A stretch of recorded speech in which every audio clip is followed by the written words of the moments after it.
नमस्कार प्यारे छात्रों, आप सभी का स्वागत है आपके अपने YouTube चैनल जिसका नाम है राम संस्कृत क्लासेस। तो छात्रों, हम लोगों ने इस वीडियो से पहले प्रथमा पाठ से लाकर अष्टमा पाठ तक Bihar board matric exam 2025 subject Sanskrit में पाठों का ऑब्जेक्टिव क्वेश्चन या 2 अंक के क्वेश्चनों का अध्ययन कर लिया था। उसी श्रृंखला को आगे बढ़ाते हुए आज हम लेकर आए हैं नवमा पाठ जिसका नाम है स्वामी दयानंद। जो यह पाठ है परीक्षा की दृष्टि से बहुत ही महत्वपूर्ण है। इस पाठ में या इस वीडियो में हमने जो भी प्रश्न संकलित किए हैं या तो वह विगत परीक्षा में पूछे गए हैं या आगामी परीक्षा में आने की संभावना है। तो आइए शुरू करते हैं पाठ नवमा पाठा स्वामी दयानंद। इसमें आइए पहला प्रश्न है, आधुनिक भारत में समाज के यानी आधुनिक भारत में समाज एवं शिक्षा के महान उद्धारक कौन हैं? तो आधुनिक भारत में समाज और शिक्षा के महान उद्धारक हैं जिनका नाम है स्वामी दयानंद। प्रश्न नंबर 2 है, स्वामी दयानंद ने किस समाज की स्थापना की? तो स्वामी दयानंद ने आर्य समाज की स्थापना की थी। आइए प्रश्न नंबर 3 देखते हैं कि आर्य समाज की स्थापना स्वामी दयानंद ने की थी, वो कब और कहाँ की थी? कब और कहाँ की थी? तो मुंबई में की थी, यानी मुंबई नगर में 1875 ईस्वी में स्वामी दयानंद ने आर्य समाज की स्थापना की। प्रश्न नंबर 4 है, मध्यकाल में कौन भारतीय समाज को दूषित कर रहा था? यानी मध्यकाल में समाज में बहुत सी बुराइयां थी, तो उसमें क्या था? तो समाज में व्याप्त अनेक कुत्सित रीतियां एवं कुप्रथाएं थी, यानी कि जो समाज में अनेक प्रकार की कुत्सित रीतियां थीं और कुप्रथाएं थी जो भारतीय समाज को दूषित कर रही थी। आइए प्रश्न नंबर 5 है, प्राचीन समाज में कौन कौन सी कुप्रथाएं प्रचलित थी? तो प्राचीन समाज में जैसे हुआ जातिवाद की विषमता यानी ऊंच नीच का भेदभाव, धार्मिक कार्यों में आडंबर और इस जैसे बलि प्रथा आदि, स्त्रियों की अशिक्षा यानी स्त्रियों की शिक्षा पर रोक, विधवा स्त्रियों की दुर्गति यानी विधवाएं जो स्त्री होती थी उनको पति के साथ उन्हीं के साथ जला दिया जाता था, यानी विधवाओं की दुर्गति थी, और शिक्षा की अव्यापकता थी यानी शिक्षा समान रूप से सबके लिए नहीं थी। तो ये प्राचीन समाज में ये सब प्रथाएं व्याप्त थी, प्रथाएं ने कुप्रथाएं व्याप्त थी। प्रश्न नंबर 6 है, प्राचीन काल में किस वर्ग के अनेक लोगों ने हिंदू धर्म को तिरस्कार करके दूसरा धर्म अपना लिया? प्राचीन काल में 4 धर्म होते थे, ब्राह्मण, क्षत्रिय, वैश्य और शूद्र। तो जो दलित वर्ग यानी शूद्र वर्ग के थे तो उन पर यानी उच्च वर्गों के लोगों ने बहुत ज़्यादा अत्याचार किया या उनको ये जातिवाद की विषमता या धार्मिक आदि से, तो उन लोगों ने क्या किया? हिंदू धर्म को छोड़ करके अन्य अपना वर्ग अपना लिया।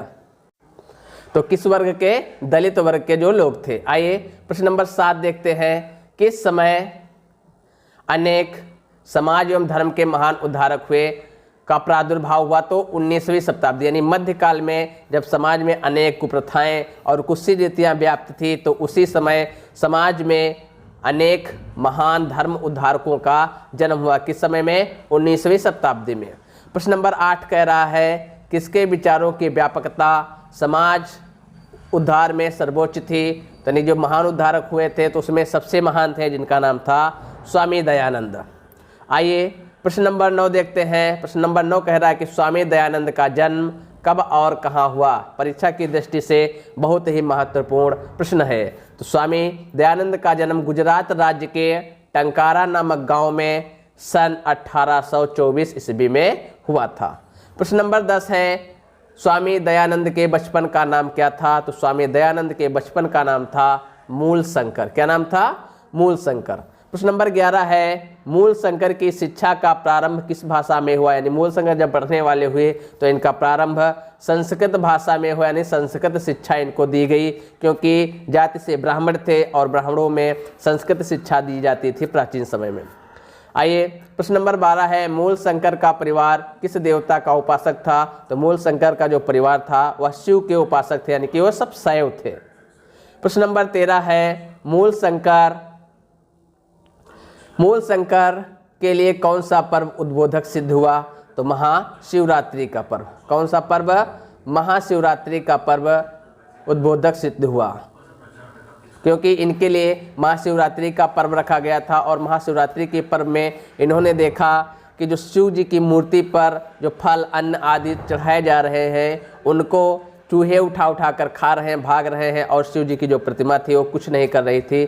तो उनके मन में एक मूर्ति पूजा के प्रति अनास्था उत्पन्न हो गई। आइए प्रश्न नंबर 14 कह रहा है कि रात्रि जागरण के समय मूल शंकर ने क्या देखा। वही बात है कि मूल शंकर ने देखा कि चूहे शिव जी की प्रतिमा पर चढ़ाए गए फल फूल आदि खा रहे हैं और शिव जी कुछ नहीं कर रहे हैं। तो उन्होंने कहा यह जो मूर्ति अकंचित कर रहा है, कुछ नहीं कर रही है। प्रश्न नंबर 15 है, वास्तव में ईश्वर प्रतिमाओं में नहीं है, ऐसा विचार किसने किया। जब ऐसा उन्होंने देखा कि जो मूस है, चूहे हैं और फल आदि को खा रहे हैं और शिव जी कुछ नहीं कर रहे हैं, तो उनके मन में एक विचार आ गया कि वास्तव में जो ईश्वर होता है वो प्रतिमाओं में नहीं होता है। यह कैसा विचार किसने किया? मूल शंकर ने किया। फिर क्या हुआ? जब उनके मन में अनास्था उत्पन्न हुई तो रात्रि जागरण को छोड़कर मूल शंकर कहाँ चले गए? तो वह अपने घर को चले गए। आइए प्रश्न नंबर 17 है, मूल शंकर किसके प्रति अनास्था उत्पन्न हुई? तो जब उन्होंने देखा, प्रश्न नंबर 17 है, मूल शंकर को किसके प्रति अनास्था उत्पन्न हुई? तो मूल शंकर को मूर्ति पूजा के प्रति क्या अनास्था उत्पन्न है, क्योंकि उन्होंने कहा कि वास्तव में जो ईश्वर होता है वह मूर्तियों में नहीं होता। प्रश्न नंबर 18 है, मूल शंकर में वैराग्य की भावना कब हुई? फिर उसी शिवरात्रि के 2 वर्षों के बाद उनकी जो प्रिय बहन थी, उनकी प्रिय बहन की मृत्यु हो गई। तो उन्होंने सोचा कि यह सब जो संसार है यह नश्वर है, जो आया है चला जाएगा, इसीलिए उनके मन में वैराग्य की भावना उत्पन्न हो गई। फिर उन्होंने घर बार छोड़कर सब चले गए और वो चले गए आखिर में घूमते घूमते बिरजानंद महाराज के पास। प्रश्न नंबर 19 है कि बिरजानंद जो महाराज थे वो कहाँ रहते थे? वो मथुरा में रहते थे, उन्हीं के आश्रम में जाकर रहने लगे।